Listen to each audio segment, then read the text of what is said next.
So we've sat down with Frank here, who's well, one of the big wigs at EA Games, basically, and we're going to ask him a few questions about EA's lineup for the upcoming year, and then your plans for the future, and expansion, and world domination, and whatnot. So first of all, starting off here in Cologne, what do you feel most confident and proud of that you've got here for the gamers to enjoy? Well, we've got a collection of games that we're all very proud of. I'd have to start with Battlefield 3. It's our big release this fall for the shooter category. It comes from our DICE studio in Stockholm, and the consumer response has been extraordinarily positive. It's been an award-winning game so far over the summer, and we're very excited to get it in the hands of customers. We've got a 64-player mode on the floor, so it's going to be a lot of fun to see the consumers come in and play it. We've also got FIFA 12, which is shipping in just a couple of weeks.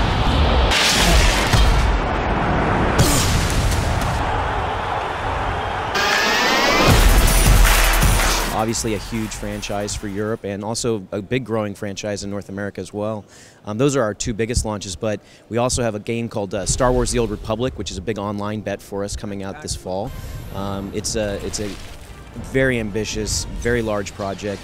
It breaks a lot of new ground in the online world. And of course, fans are going to get to enter the world of Star Wars in a way that they've never been able to in the past.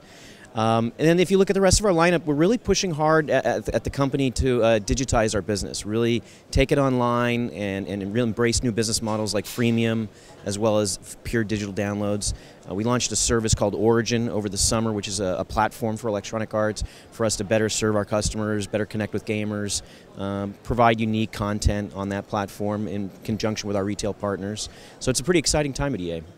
Yeah, that was something that I wanted to ask you about the establishment of EA as basically a platform with Origin and perhaps other ventures as well moving forward. Do you see that as being a key to sort of maintaining your position in the marketplace? Absolutely. I mean, we follow what our customers are doing, and they're playing games across multiple platforms. They're playing on their mobile phones, they're playing at home on their consoles, on their PCs. So you have to really be everywhere now with games. It used to be you could just focus in on a couple of consoles. Now you have to look at all platforms, and from the browser to iOS, Apple phones, all the way down to the consoles, Xbox, PS3, and hopefully some of the new stuff that Nintendo's doing. So it's really about following where the audience is and building the best experiences for those audiences. But again, establishing yourself as a platform may have some difficulties. I mean, we've seen with some EA games now that have been taken off Steam. I would imagine that this is sort of where the conflict is being drawn, where you deliver content directly to the users, and they are sort of the middle hand who want to stay the middle hand, and that's always going to be a little bit of a gray area there, an area of conflict, if you will. What's your take on that?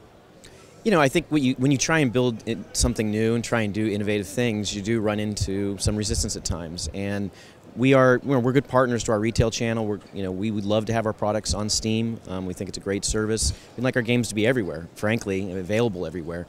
But you're right. There's sometimes when two parties don't see eye to eye on certain issues, and it leads to channel conflict. And we've seen a bit of that this summer. But we've been able to take a very measured approach, a very patient approach, very transparent with our partners and what we're trying to do. We're not trying to hide anything. And we've been able to find a lot of good compromises and middle ground and to really move the business forward. So for, say, Battlefield 3, do you imagine that you might be on Steam if these things are resolved, or how do you see that? We'd very much like to be on Steam, and we're having ongoing conversations with Valve about that.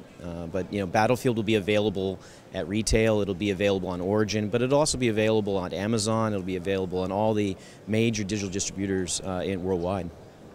Speaking of Battlefield and DICE and sort of the vast network of EA studios now, I know that DICE have helped out they helped out on Medal of Honor. They helped out on Need for Speed games, I think, as well, some of that.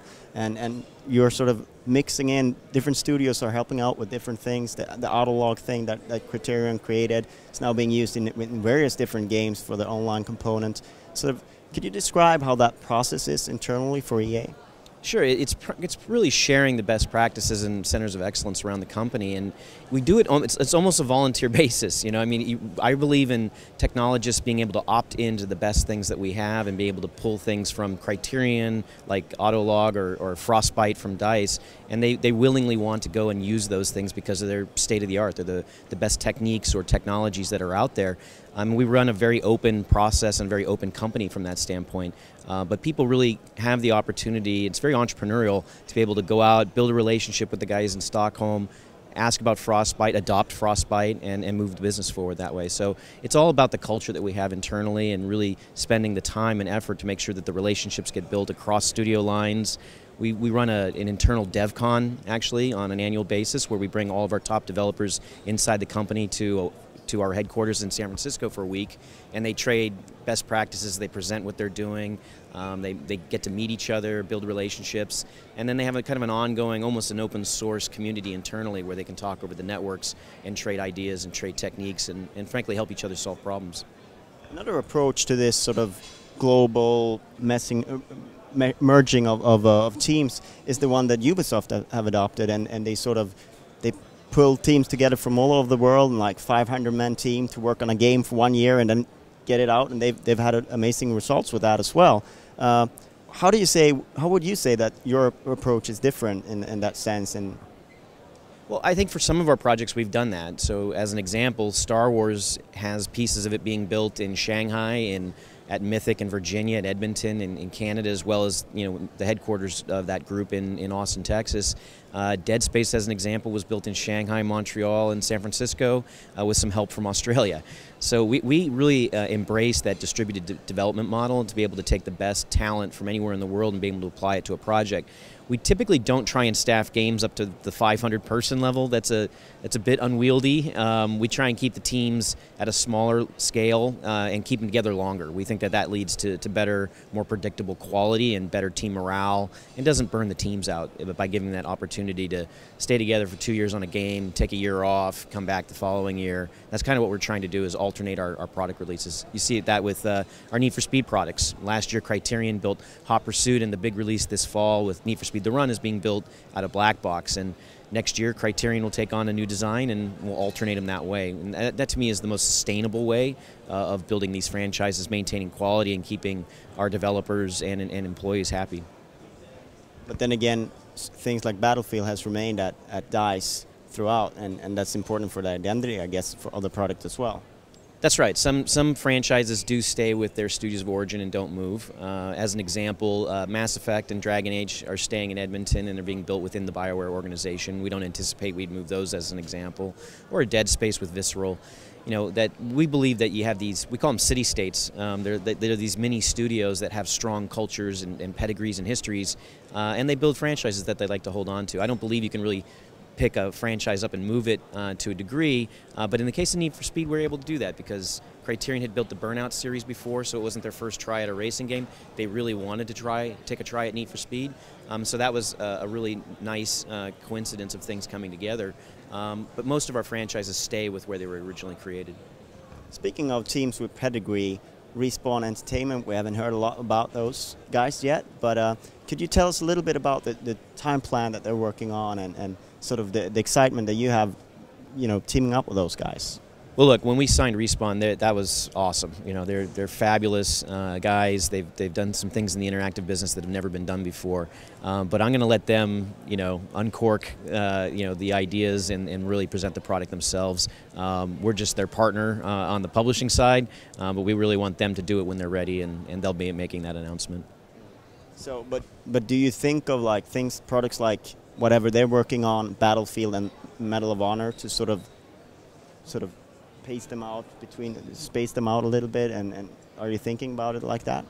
Well, it's not just Respawn, it's Epic or Insomniac or any other developers that we have. Part of the beauty of the EA Partners program that we have when we work with third-party developers is that we do create a sequencing with our internal titles so that we don't cannibalize ourselves. And so we work very proactively and transparently with our partners and tell them, well, we've got this lineup coming in this time frame. If you moved your title this way or that, We've also helped them from a development standpoint. We've used internal EA engineers and resources and technologies to help them over the hump on a couple of issues that have popped up in terms of different developers. So Respawn are basically EA partners. They're not part of sort of EA Games division in that sense. That's right. They're part of the EA Partners program, and they don't interact with our internal studios. They interact with EA Partners.